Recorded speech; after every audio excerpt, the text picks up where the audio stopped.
오늘의 결단이 내일의 실상이 된다. 오늘의 결단이 내일의 실상이 된다. 아멘. 이런 제목으로 은혜를 나누겠습니다. 진대재 전 정보통신부 장관이 한 강연에서 참석자들에게 질문을 던졌다고 합니다. 제가 여러분들에게 재미있는 문제를 하나 내겠습니다 라고 진 장관은 이야기를 하면서 자신의 노트북에서 파워포인트를 열었어요. 파워포인트에는 진 장관이 외국인에게 들었다는, 즉 인생을 100점짜리로 만들기 위한 조건을 찾는 방법이 소개되어 있었습니다. 인생을 100점짜리로 만들기 위한 조건, 뭘까요? 여러분, 이것에 대한 것들을 진 장관이 외국인에게서 듣고 자신이 한 강연에서 그대로 이제 해준 거예요. 그 방법은 바로 다음과 같은데요. 일단 알파벳 순서대로 점수를 붙여보는 겁니다. 알파벳 A부터 시작을 하죠. A는 1점이에요. B는 2점입니다. C는 3점입니다. 자, 그렇다면 D는 몇 점일까요? 어려운 거 아닌데요. 이 밤 어려운 게 아닙니다. D는 여러분 4점이겠죠. 이렇게 쫙 가서 마지막 26번째 Z라고 이야기하는 G는 26점을 주는 겁니다. A부터 G까지 26개 알파벳 숫자마다 자 점수를 이렇게 준 거예요. 1, 2, 3, 4, 5, 6, 7, 8, 26점까지. 자, 그런 다음 어떤 단어 알파벳에 붙여진 숫자를 모두 더해 100점이 되는 단어를 찾아보는 것입니다. 자, 그렇다면 여러분, 열심히 일하면 될까요? 사람들은 열심히 일을 합니다. 열심히 일하면 다 성공할 수 있다라고 이야기를 하고 인생이 100점이 될 수 있다고 하는데 과연 그럴까요? 여러분, 열심히 일한다, 영어로 hard work입니다. hard work. 열심히 일한다. 몇 점일까요? 한번 여러분들이 암산이 되시는 분들은 빨리 여러분 더해보세요. 바로 98점이래요. 98점. hard work. 열심히 일한다. 한마디로 일만 열심히 한다고 100점짜리 인생이 되는 것은 아니라는 거예요. 아무리 열심히 일을 한다고 해도 100점짜리 인생이 되는 건 아니라는 것입니다. 자, 그러면 지식이 많으면 되는 것일까요? 지식. 여러분, 우리는 지식을 쌓기를 참 기대하죠? 지식은 영어로 knowledge입니다. 여러분, 한번 여러분들이 암산을 해보세요. 영어 단어로. 여러분, 이 knowledge는요 96점이라 그래요. 96점. 더해보면 96점이 되는 거예요. 알파벳을 다 더해보면. 사랑은 몇 점일까요? 러브인데 54점밖에 되지 않습니다. 사랑 타령을 참 그렇게 많이 하는데 54점밖에 되지 않아요. 자, 그러면 운에 맡기자. 럭이라고 하죠. 럭. 운은 여러분 몇 점일까요? 47점이라고 합니다. 47점. 자, 그러면 사람들이 중시 여기는 돈은 어떻습니까? 다 돈 하잖아요. 여러분, 돈. 머니는 몇 점일까요? 72점입니다. 72점. 자, 그렇다면 리더십은 어떨까요? 리더십 89점이래요. 자, 그렇다면 100점짜리는 뭘까요? 100점짜리 단어는 뭘까요? 바로 태도라는 단어인 attitude. attitude가 바로 100점이랍니다. 따라서 인생은 태도에 따라 100점짜리 인생이 될 수도 있다는 것이죠. 태도에 따라서 어떤 태도를 갖느냐, 그러기에 어떠한 태도를 가지고 살아가냐에 따라서 우리의 인생이 달라짐을 알 수 있는 것입니다. 이런 의미에서 볼 때 이 자리에 수험생들이 있다면, 또 수험생들을 위해서 기도하고자 이 자리에 나온 성도라면 우리 모두 다음을 잊어서는 아니 되겠죠. 바로 오늘의 태도에 대한 결단이 내일의 실상이 될 수도 있다는 거예요. 한번 따라할까요? 오늘의 태도에 대한 결단이 오늘의 태도에 대한 결단이 오늘의 태도에 대한 결단이 오늘의 태도에 대한 결단이 곧 내일의 실상이 될 수도 있다. 곧 내일의 실상이 될 수도 있다. 따라서 어려운 여건 속에서도 신앙적 태도에 대해 결단했던 한 인물을 살펴보므로 입시로 지친 우리 사랑하는 수험생들에게 다소나마 희망을 주는 이 시간이 되었으면 좋겠습니다. 자, 오늘 본문을 보게 되면 다니엘이란 인물을 만날 수가 있어요. 다니엘. 여러분, 이 1장은요 모르는 분이 아무도 없습니다. 제가 좋아하는 인물 가운데, 성경의 인물 가운데 이 다니엘, 우리 교회 다음 세대 부서는 이 다니엘과 같은 인재가 양성되면 좋겠다라는 생각을 가져요. 왜냐하면요, 이 다니엘은요 왕이 바뀝니다. 왕이 바뀌고 바뀌어요. 또 왕만 바뀐 것이 아니라 나라가 바뀌어요. 제국이 바뀌었다라는 거예요. 그렇지만 계속해서 고위직 공무원을 했습니다. 놀랍죠, 여러분? 요즘 보세요. 대통령만 바뀌어도요 장차관이 바뀝니까 안 바뀝니까? 다 바뀌거든요. 대한민국에서 대통령만 바뀌어도, 여러분 고대 사회 속에서 왕이 바뀔 뿐만 아니라 제국이 바뀌었는데도 불구하고 민족이 바뀌었단 말이에요. 지배층이. 그럼에도 불구하고 이 다니엘은요 살아남아요. 어떻게 그럴 수가 있을까? 한마디로 실력이 있는 거죠. 실력이. 그러니까 우리 살아가는 다음 세대 친구들이 실력을 기르면 좋겠다. 뭐니 해도 여러분 실력이 있어야 돼요. 열심히 공부를 해야 되겠죠. 근데 과연 그것뿐이냐? 실력 있는 사람들은 참 많아요. 많습니다. 여러분 세상에 나가보면요 실력 좋은 사람들이 얼마나 많은지 몰라. 끝내주는 사람들이 많습니다. 한마디로 스펙 좋은 사람들이 많아요. 그러나 우리 살아가는 다음 세대, 우리 귀한 학생들, 어린이들은 이러한 실력뿐만 아니라 영성을 갖춰 나가야 된다는 거예요. 다니엘의 영성. 그러니까 다니엘이 여러분 어떤 사람이었습니까? 영성의 사람이었죠. 바로 신앙을 가진 사람이었단 말이에요. 그러니까 실력과 신앙을 겸비했던 인물이 바로 다니엘이기 때문에 우리 계명교회 모든 이 다음 세대 또 청년부 학생들과 어린이들은, 특별히 귀한 믿음의 종들은 이 다니엘과 같은 자들이 되면 좋겠다라고 하나님이 저에게 마음을 주셨어요. 그래서 제가 항상 우리 부목사님들에게 또 전도사님들에게 우리 다음 세대 또한 청년들이 이 다니엘과 같은 영성으로 이 땅에서 살아가면 좋겠다라고 제가 마음을 갖습니다. 또 기도를 하는 거예요. 자, 오늘 말씀에서 볼 수 있는 다니엘은요 노회한 정치인도 아니었고 선전수전을 겪은 어른도 아닌 아직 어린 소년에 불과한 청소년이었습니다. 바로 당시 바벨론의 느부갓네살 왕이 자신의 환관장에게 했던 다음의 말을 보면 알 수 있는데요. 제가 읽어드릴게요. 왕이 환관장 아스부나스에게 말하여 이스라엘 자손 중에서 왕족과 귀족 몇 사람 곧 흠이 없고 용모가 아름다우며 모든 지혜를 통찰하며 지식에 통달하며 학문에 익숙하여 왕국에 설 만한 소년을 데려오게 하였고. 소년을 데려와라. 성경학자들에 따르면요 여기에 나와 있는 소년은 소년부 아이들, 초등부 아이들을 말하는 것이 아니라 지금의 17세에서 19세 정도 되는 이 청소년들을 말한다 그럽니다. 여러분 그렇기 때문에 여기에 있는 수험생들을 가리킨다고 볼 수 있는 거예요. 자, 당시 다니엘은 우리 수험생들과 비슷한 나이를 할 수 있는데요. 즉 아직 스스로 모든 것들을 홀로 결정할 수 없는 연령대였습니다.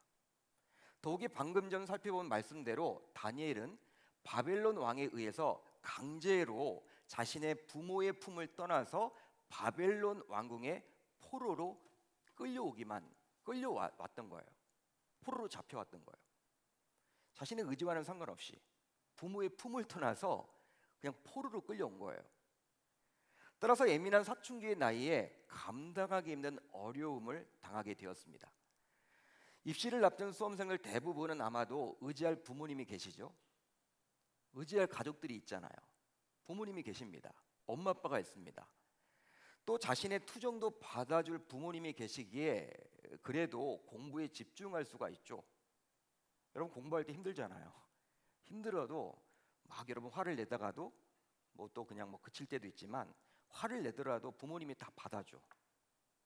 여러분 공부에 집중할 수 있는 거예요. 더욱이 입시라는 중요한 문제를 상의하고 기도해 주는 부모님이 계시기에 얼마나 여러분 든든합니까? 여러분들은. 그런데 오늘 말씀에서 볼 수 있는 다니엘은요 그렇지 않았다라는 거예요. 부모와 떨어져서 바벨론의 왕궁에서 지내야만 했고요. 따라서 부모 없이 모든 문제를 스스로 결정하고 판단해야만 했던 거예요. 상의할 존재가 아무도 없어. 자기가 모두 결정을 해야 돼. 그리고 책임도 져야 하는 거야. 여러분들은 그렇지 않잖아요.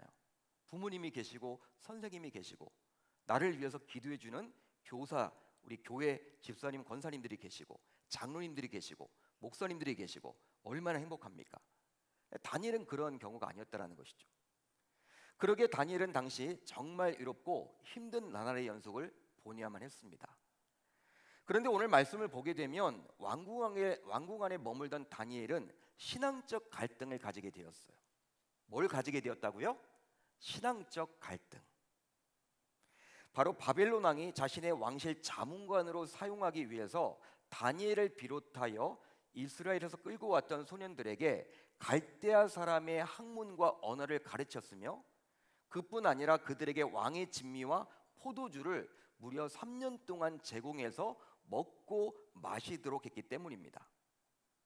더욱이 다니엘과 그의 믿음의 친구였던 세 사람은 저항할 틈도 없이 바빌론 왕의 의도대로 이름이 바뀌어지게 되었어요. 바빌론식으로. 자기가 여러분 반대했는데도 불구하고 이름이 그냥 자기가 그 이름으로 불려지지 않아. 다니엘은 더 이상 다니엘이 아니야. 이제 벨드사살로 불려지게 되었고, 또 하나나는 사드락으로 불려지게 되었고, 미샤엘은 메삭으로 불려지게 되었고, 아샤라는 아벳느고로 불려지게 되었다라는 거예요. 자신의 의도와는 상관없이. 한마디로 하나님과 관련된 이름이 바벨론의 신을 숭배하는 이름으로 바뀌어지게 되었습니다. 여러분, 다니엘, 엘이란 단어는 하나님의 뜻이란 하나님. 엘이란 뜻은 여러분 엘샤다이의 하나님. 여러분 다 엘이 히브리어에서는 바로 하나님을 뜻해요. 그러니까 다니엘. 그러니까 이름에 다 하나님은 칭송하는 하나님과 관련된 이름이었는데, 그냥 이제는 이방신이었던 느봇, 여러분 그러한 바벨론의 신을 칭송하는 이름으로 바뀌어지게 된 거예요.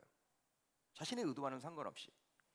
이런 상황 속에서 다니엘과 믿음의 새 친구는 왕의 음식과 포도주를 먹고 마시는 문제로 인해서 신앙적 갈등을 가지게 되었습니다. 신앙적 갈등. 하지만 신자임에도 불구하고 어떤 분들은 왕의 음식과 포도주는 바벨론 제국에서도 최상으로 여겨질 텐데 차라리 오히려 그 좋은 음식을 먹고 마시면서 신앙을 지키면 되지 그것이 무슨 신앙적 갈등을 일으킬 문제냐며 따져 묻기도 합니다.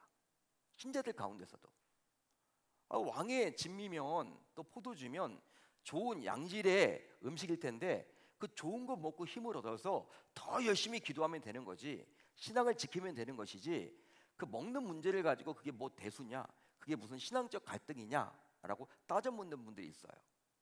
하지만 정말 그럴까요? 다니엘과 새 친구는 화려하고 기름기 넘치는 왕의 음식은 단순한 음식이 아니라 그 이상이 담겨져 있음을 알았습니다. 담겨져 있다라는 거예요. 그 뜻이 있다라는 거예요. 바로 그들은 그 화려한 식탁이 바벨론의 호의를 먹고 바벨론 사람으로 살아가자는 바벨론 제국의 유혹이자 초청임을 인식했던 것이죠. 실제로 신학적으로 저는 동의를 하진 않지만 어떤 신학자가 다음과 같은 아주 유명한 말을 남겼습니다. 바로 사람은 그가 먹는 바 그 자체입니다. 여러분 어떤 말일까요?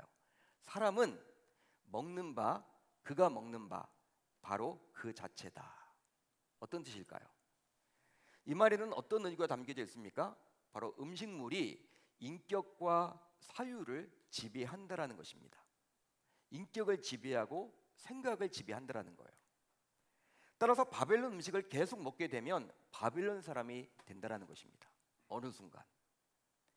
그러기에 바벨론 왕은 이스라엘에서 포로로 끌고 온 소년들에게 무려 3년 동안이나 자신이 먹었던 음식을 먹이려 했던 것이죠. 말씀을 보게 되면 무려 3년 동안이나. 거기에 더하여 보통 고대 근동 사회에서 왕의 진미는 주로 이방신에게 바쳐졌던 음식이었습니다. 고대 사회 속에서 대부분이 그래요. 왕이 먹었던 음식들은요, 먼저 최고 여러분 음식이겠죠? 여러분 가장 먼저 신에게 바쳐졌던 그 음식을 왕이 먹는 것입니다. 그러게 다니엘은 왕의 음식과 그가 마시는 포도주로 자신이 더럽혀질 수도 있다라고 여겼던 것이죠. 그래서 다니엘은 다음과 같은 신앙적 태도를 보였습니다. 어디에 나와 있느냐? 바로 1장 8절이에요. 우리 한번 같이 읽어봅니다. 시작. 다니엘은 뜻을 정하여 왕의 음식과 그가 마시는 포도주로 자기를 더럽히지 아니하리라 하고 자기를 더럽히지 아니하도록 환관장에게 구하니. 뜻을 정했다라는 것입니다. 뜻을 정했다. 한마디로 결심했다. 한마디로 신앙적 태도를 견지했다. 그런 뜻이에요. 한마디로 바벨론 왕의 음식과 포도주는 하나님의 자녀라는 영적 순결성을 잃어버리게 만든다라고 다니엘은 여겼던 것이죠. 영적 순결성을 잃어버리게 만들다. 실제로 계약을 의미하는 히브리어는요, 계약을 의미하는 히브리어는 버리트입니다. 버리트란 단어예요. 그런데 이 단어는 음식을 먹다라는 뜻하는 바라에서 파생되었다라는 거예요. 그러니까 계약과 음식을 먹다라는 것은요, 같은 뜻입니다. 어원이 같아요. 따라서 고대 근동 사회에서 식사는 계약적인 함의가 강하기에 아무리 다니엘이라 하더라도 바벨론 정부가 제공한 식사를 거부한다라는 것은요, 결코 쉬운 일이 아니었음을 우리가 알 수 있는 거예요. 여러분, 쉬운 일이 아닙니다. 지금 왕이 먹으라고 하는데 포로 신분에서 안 먹는다? 여러분, 찍히는 거예요. 한마디로 인생 꼬이는 거예요. 여러분, 그 궁궐에서 살아남을 수가 없는 것입니다. 여러분, 고대 근동 사회에서 왕에게 찍히면요, 어떻게 돼요? 죽음밖에 없는 거죠. 자칫 잘못하면 죽어요. 포로 신분이기 때문에. 여러분, 먹지 않겠다라고 말할 수가 없는 거예요. 아무리 이 다니엘이라 하더라도. 그래서일까요? 당시 다니엘과 새 친구뿐만 아니라 수많은 왕족과 귀족에 속한 소년들이 바벨론 왕국에 끌려오게 되었지만 그들은 왕의 음식과 포도주를 아무런 거리낌 없이 3년 동안 먹고 마셨다라는 거예요.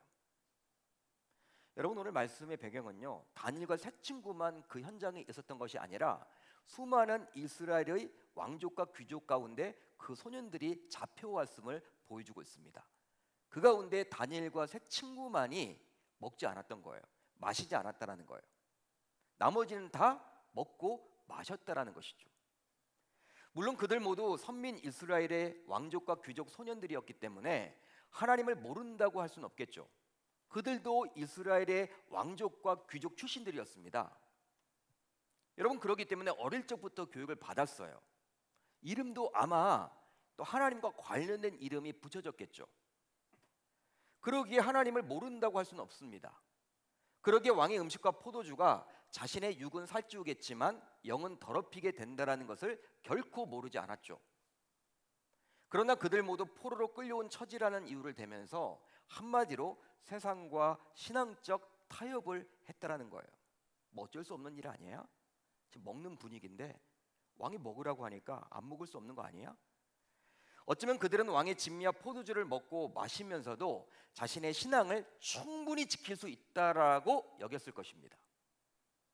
여러분, 이것은 마치 고등학교 3년 동안은 대학 입시를 위해서 세상 친구들처럼 주일 성수도 안 하고 수련회를 안 가도 자신의 신앙을 지킬 수 있다라는 일부 학생들과 부모들의 생각과 별반 다르지 않다라고 볼 수 있는 거예요. 여러분, 부모들의 생각, 학생들의 생각과 별반 다르지 않다라고 볼 수 있는 것이죠. 하지만 정말 그럴까요? 여러분, 어떻게 생각을 하십니까? 고등학교 때 신앙생활을 안 하던 친구가 대학에 들어가면 과연 잘할 수 있을까요? 여러분, 잘하는 경우를 저는 보질 못했어요. 제가 그래도 목회를 했잖아요. 목회. 뭐 많은 시간 동안 목회를 한 건 아니지만 뭐 부교육자까지 포함하면요, 뭐 25, 6년 지금 목회를 해오고 있는데, 여러분, 그 기간 동안에 많은 학생들도 보고 뭐 학부모들도 봤죠. 그렇지만 고등학교 때 출석을 안 하는데, 교회 안 나가는데 대학에 가서 어느 날 갑자기 나온다? 거의 보지 못한 것 같아요. 물론 여러분 있긴 있겠죠. 그렇지만 거의 보지 못한 것 같아요. 여러분, 실제 성경은 세상과 타협하는 신앙이 얼마나 위험한지 우리에게 지속적으로 경고를 해주고 있습니다. 실제로 3년이란 기간은요, 결코 짧지 않은 기간이에요. 오늘 말씀의 배경은 3년이죠. 3년 동안 왕의 진미와 포도주를 맛보도록 바벨론 왕이 시켰습니다. 명령했습니다. 3년이란 기간은요, 짧지 않아요. 그래서 어떤 일도 숙련되려면 약 1000일 동안 매일 지속하면 된다고 합니다. 1000일 정도면요, 이제 거의 3년 아닙니까? 전문가가 되는 거예요. 아주 여러분 깊은 전문가는 아니더라도 숙련되는 거죠. 그러기에 바벨론 왕도 3년이란 기한을 정해 놓은 것입니다. 왜냐하면 이 3년만 바벨론의 음식을 제공받게 되면 결국 아무리 하나님의 백성이었다 하더라도 하나님의 백성이라는 정체성을 모두 잊어버린다라고 확신했기 때문이죠. 따라서 저는 입시로 바쁜 고등학교 3년 기간이 당시 바벨론 왕이 음식을 먹으라고 제시했던 3년의 기한과 같기에 이전에 나온 입시생들과 입시생들을 위해서 기도하는 우리 모두 오늘 본문에 나와 있는 다니엘과 세 친구처럼 신앙생활에 있어서 자신의 처한 상황을 명분 삼아서 세상과 타협하지 않아야 할 줄로 믿습니다. 뭐 어쩔 수 없는 일 아니야? 이런 식으로 해서 세상적인 타협을 해서는 아니 된다는 거예요. 특히 저는 오늘 본문을 묵상해 봤습니다. 그리고 개인적으로 2020년 초부터 시작된 코로나 상황이 이제 거의 3년이 되어 가잖아요. 진짜 3년이 되어 가거든. 이제 여러분 하반기도 지나가면요 3년이 되는 거예요. 만 3년이. 여러분 이런 시점이기 때문에 지금 다시금 우리네 신앙을 코로나 이전처럼 회복해 놓지 않으면 결국은 영구히 하나님에게서 멀어질 수도 있기에 거룩한 부담감을 가지고 요즘 목회에 전념하고 있습니다. 저는 여러분 기도해요 요즘에. 진짜 이게 3년. 이 3년이란 기간 동안에 우리가 신앙 다 잊어먹었는데 이 가을, 이 여름부터 해서 가을에 코로나 이전으로 우리가 돌아가지 않으면 우리 신앙이 뜨거워지지 않으면 어쩌면 영구히 하나님을 놓치고 살아갈 수도 있겠다라는 거룩한 부담감을 제가 갖게 되었어요. 여러분 맞는 말이에요 여러분. 실제 그래요. 코로나 터지면서 한 번도 교회 나오지 않은 분들도 있습니다. 그분들은 여러분 3년 동안 물론 여러분 영상으로 예배 드린다고는 하지만 진짜 여러분 그 이전처럼 신앙이 뜨거워지기는 쉽지 않다라는 것이죠. 결국은 하나님을 놓치고 하나님을 잃어버리는 인생으로 평생 살아갈지도 모르기 때문에 저는 이 가을이 정말 지금 현재 2년 6개월 정도 지나가는데 정말 이 남은 6개월 동안에 우리의 신앙을 회복하는 그 기간으로 삼아야 된다라고 저는 확신을 가져봐요. 그렇습니다. 이처럼 다니엘의 뜻을 정하여 세상과 타협하지 않고 신앙을 지키고자 했을 때 이제 하나님께서는 그런 다니엘을 다음과 같이 축복해 주셨는데요. 자, 오늘 말씀 9절을 볼까요? 우리 한번 9절을 같이 읽어봅니다. 시작. 하나님이 다니엘로 하여금 환관장에게 은혜와 긍휼을 얻게 하신지라. 여러분 다니엘의 목숨을 걸고 신앙을 지키고자 했더니 하나님께서 다니엘의 대적을 통해서 다니엘에게 친히 은혜와 긍휼을 베풀어 주셨습니다. 할렐루야. 할렐루야. 여러분 실제로 하나님의 백성들에게 있어서 위기로 야기된 신앙적 갈등이 생겼을 때 하나님으로부터 은혜와 긍휼을 공급받기만 한다면 이것보다 더한 축복이 어디 있단 말입니까? 여러분 하나님의 은혜를 받아요. 하나님의 긍휼을 입어요. 이것보다 더 큰 축복이 어디 있습니까? 한번 여러분들이 생각해 보세요. 한마디로 하나님의 은혜와 긍휼 안에 거하며 살아간다면 이것보다 더 큰 행복이 어디 있단 말입니까? 그러기에 우리는 어떤 위기를 만날 때마다 하나님께서 은혜를 주시고 또 하나님께서 긍휼을 베풀어 주시도록 기도하고 간절히 바라는 것이죠. 하지만 다니엘을 통해서 알 수 있듯이 우리가 위기를 무릅쓰고 신앙을 지키려는 태도를 보일 때 우리 하나님께서는 은혜와 긍휼을 저와 여러분들에게 베풀어 줄 줄로 믿습니다. 그게 바로 전제 조건이라는 거예요. 이유가 있다면 위기의 순간에도 신앙을 지키려는 태도를 보이면 그것은 바로 하나님께서 순전한 믿음으로 보시기 때문이죠. 하나님이 그것을 믿음으로 보신다라는 거예요. 여러분 신앙을 지키기 힘든 그런 상황 속에서도 신앙을 지키려고 몸부림치잖아요. 하나님은 그것을 순전한 믿음으로 보시기 때문에 그런 사람은요 축복 안 해줄 수가 없어요. 하나님이 그걸 귀하게 보시는 거예요. 그래서 어떤 상황에 놓이든지 간에 은혜를 베풀어 주시고 긍휼을 베풀어 주신다라고 오늘 말씀은 이야기를 해주고 있는 것입니다. 따라서 우리 모두 위기의 순간에도 끝까지 붙들어야 할 것이 있다면 그것은 바로 무엇입니까? 신앙을 지키려는 태도라는 거예요. 신앙을 지키려는 태도. 우리 사랑하는 수험생 여러분, 입시가 힘들고 어려워도 신앙을 한번 끝까지 지켜보려고 몸부림쳐 보시기를 바랍니다. 그렇게 되면요 하나님은 반드시 말씀에 나와 있듯이 대적을 통해서도 대적을 이용해서도 우리에게 은혜를 주시고 긍휼을 주신다라고 약속해주고 있어요.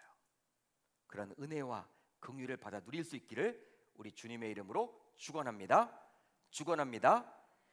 자, 그러기 입시를 앞둔 수험생들과 수험생들을 통해서 함께 기도하고자 모인 주의 권속들 역시 입시라는 감당하기 힘든 장애물을 만났지만 오히려 우리가 놓쳐서는 아니 되는 것이 있으니 그것은 바로 신앙을 지키려는 태도일 줄 믿습니다. 자, 그렇다면 다니엘은 어떻게 위기 가운데서도 세상과 타협하지 않고 신앙을 지키려는 태도를 가질 수 있었을까요? 이게 여러분 놀랍죠? 여러분, 다니엘과 세 친구만 신앙을 지키려고 했단 말이에요. 나머지들도 다 교회 다니는 친구였어. 모태 신앙이었어. 여러분, 열심히 했던 사람들이야. 여러분, 이스라엘의 왕족, 귀족 가운데 뽑히고 뽑혀서 지금 온 거예요. 여러분, 그렇기 때문에 하나님을 모르지 않았지만 그들은 다 신앙을 버렸는데 왕의 진미와 포도주를 3년 동안 먹고 마셨는데 어떻게 다니엘만 또 세 친구만 그렇게 자신의 신앙을 지킬 수가 있었을까? 그 이유는 바로 무엇입니까? 바로 자신이 만난 위기조차도 하나님의 섭리 가운데 일어났다라고 확신했기 때문입니다. 다른 이유가 아니에요, 여러분. 자신이 만난 위기조차도 하나님의 섭리 가운데 일어났다라고 확신했기 때문이에요. 실제로 다니엘서 1장은 3절부터 시작해도 이해하는 데 있어서는 아무런 어려움이 없습니다. 여러분들 눈으로 한번 보세요. 1절을 빼고 3절부터 시작을 해도요, 읽어 내려가는데 아무런 여러분 지장이 없어요. 쉽게 말하면 1, 2절은 굳이 기록할 필요가 없는 내용이에요. 그런데 굳이 1, 2절을 기록해주고 있죠? 하나님은 지금 기록을 해주고 있습니다. 그것은 바로 무엇이냐면 1, 2절 속에 다니엘이 위기 속에서도 자신의 신앙을 지킬 수 있었던 그 이유가 나와 있음을 보여주기 위함이에요. 자, 그럼 1, 2절을 볼까요? 우리 한번 같이 읽어봅니다. 1, 2절 시작. 유다 왕 여호와김이 다스린 지 3년이 되는 해에 바벨론 왕 느부갓네살이 예루살렘에 이르러 성을 에워쌌더니 주께서 유다 왕 여호야김과 하나님의 전 그릇 얼마를 그의 손에 넘기심에 그가 그것을 가지고 신할 땅 자기 신들의 신전에 가져다가 그 신들의 보물 창고에 두었더라. 자, 여러분, 1, 2절을 우리가 이해하기 위해서는요, 다소 역사적인 지식이 필요합니다. 이제 세계사로 여러분들이 넘어가셔야 돼요. 세계사. 이게 수능에 나올지도 몰라요. 이 구절을 보면 두 사람이 등장을 하죠. 두 사람이 등장을 합니다. 바로 한 사람은 느부갓네살이란 사람이고 또 한 사람은 누구입니까? 여호야김이에요. 여호야김. 느부갓네살은 정복자이고 여호야김은 피정복자입니다. 실제로 세계 역사를 보면 전쟁사라고 할 정도로 강한 나라가 약한 나라를 에워싸 정복하는 것이 세계사에서는 아주 흔한 일이에요. 요 며칠 강대국 중국이 상대적으로 약한 타이완을 무력으로 정복하려는 시위를 벌이고 있습니다. 어제부터 여러분 난리가 났죠. 대만 해협이 거의 전쟁 위기죠. 와, 러시아도 지금 전쟁을 하고 있는데 중국까지 여러분 전쟁을 해버리면 세계가 어떻게 될까? 다들 걱정을 하고 있습니다. 미사일을 쏘아 올리는데 여러분 이게 뭐 오차 범위가 있잖아요. 여러분 대만 이런 나라에 여러분 딱 본토에 떨어지거나 미국에 여러분 항공모함이나 군함들이 많은데 거기에 떨어지게 되면요 전쟁 나는 거예요. 쉬운 일이 아니죠, 여러분. 여러분, 중국이란 나라가 상대적으로 약한 타이완을 지금 정복하려고 하는 그런 시위를 벌이고 있습니다. 아니, 강대국인 러시아가 상대적으로 약한 우크라이나를 지금 현재 몇 개월째 침공해서 전쟁을 벌이고 있죠. 이런 일련의 일들은 역사 속에서 쉽게 볼 수 있는 거예요. 그러게 당시 강대국이었던 바빌론의 느부갓네살 왕이 약소국인 유다의 여호야김 왕을 에워싸 공격하는 일은 결코 특별하다고 볼 수는 없어요. 당연한 일이에요, 여러분. 다 그렇게 하니까. 즉 약육강식의 원리대로 자연법칙에 따라 일어난 일처럼 보입니다. 그 전쟁이. 하지만 2절을 보세요. 2절에 따르면 이 일은 하나님께서 친히 작정하셔서 일어난 일임을 성경은 말을 해주고 있죠. 하나님께서 친히 개입하셔서 이런 일이 일어났다라는 것을 지금 보여주고 있습니다. 여러분, 북이스라엘을 무너뜨렸던 아수르 제국도 어느 순간 쇠락의 길을 걷게 되었어요. 아수르 제국. 바로 아버지의 뒤를 이어서 친히 바벨론 제국으로 만든 느부갓네살 왕이 역사의 전면에 등장했기 때문인데요. 하지만 당시 고대 근동에서 대대로 강국주의를 누려왔던 애굽이란 나라는 이 아수르를 돕기 위해서 아수르로 가다가 지금의 시리아의 갈그미스라는 곳에서 느부갓네살 왕이 이끈 바벨론에 의해서 패배를 당하고 맙니다. 여러분, 애굽이란 나라는요 대대로 강국이죠. 신흥 강국인 이 바빌론이랑 여러분 시리아란 나라의 갈그미스란 곳에서 딱 붙었는데 누가 이겼다라는 거예요? 애굽이 아니라 누가 이겼습니까? 바빌론이 이기게 되었다라는 거예요. 바빌론을 이끌었던 느부갓네살이 이끌었다라는 것입니다. 이겼다라는 것입니다. 이 전쟁이 그 유명한 갈그미스 전쟁입니다. 갈그미스 전쟁. 이 전쟁으로 인해서 바벨론은 이제 고대 근동의 초강대국으로 일어서게 되었죠. 하지만 아버지 요시와 달리 남유다의 여호야김 왕은 탐욕이 가득해서 가난한 자들과 연약한 자들을 위한 공의와 정의를 행하지 않습니다. 아버지와는 달라요. 거기에 더하여 외교적으로 무능하기까지 해서 국제 정세에 밟지 못했습니다. 그러다 보니 애굽을 동맹으로 삼아서 어떻게 하려고 했어요? 바벨론을 여러분 치려고 했다라는 거예요. 저항하려고 했다라는 거예요. 이미 한번 졌는데, 이미 여러분 애굽도 바벨론에게 깨졌는데 이 진 나라인 이 애굽을 끝까지 붙들고 있는 거예요. 이 여호야김 왕이. 쉽게 말하면 오직 하나님의 선민임에도 불구하고 하나님보다도 사람을 더 의지하려고 했던 왕이 바로 이 유다의 여호야김이었습니다. 한마디로 여호야김 왕은 악했으며 무능하기까지 했죠. 그 결과 하나님께서는 여호야김을 바벨론 제국에 넘겨주어서 이제 더 이상 여호야김의 악하고 무능한 통치가 가치 없음을 만천하에 드러내주고 있는 거예요. 결국 다니엘도 이 느부갓네살 왕에 의해서 바벨론의 포로로 끌려와서 인생의 위기를 만나게 되었던 것이죠. 하지만 다니엘은요 동시대인들과는 달리 자신이 믿는 하나님을 무능한 신이라고 원망하지 않았습니다. 여러분, 포로로 끌려오게 되면요 어떤 마음을 들어요? 어떤 마음을 갖게 됩니까? 야, 내가 믿었던 하나님이 별거 아니다 보다. 고대 여러분 근동 전쟁은요 신들의 전쟁이잖아요.